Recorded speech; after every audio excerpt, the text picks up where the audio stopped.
Hello, I'm Eric Spell with AgCareers.com. Recruiting talent into your organization should be one of the funnest things you do in your career.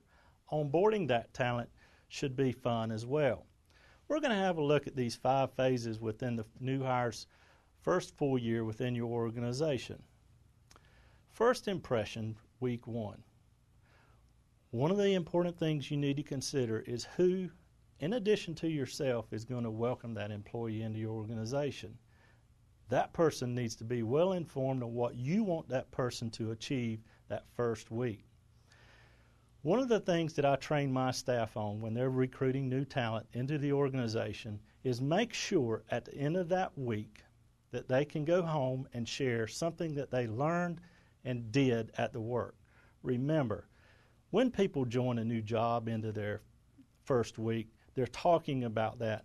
Joining an organization is one of the funnest things for an employee as well. You need to make sure they have something to talk about positively at the end of that first week.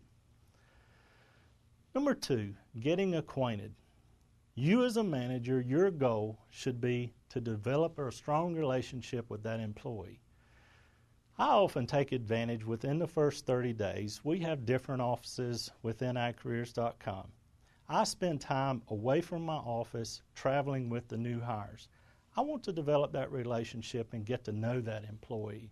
You should want to know your employees as well. Settling in.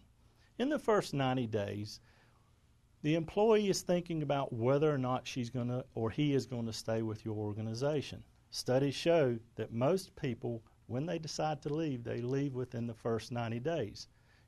If you do your job right as a manager in the first 90 days, you'll know whether or not that employee is going to stay with you long term.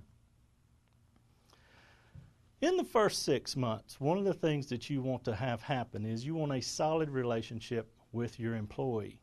You also want that employee to begin talking about to their friends and family about the idea of wanting to go work with your organization.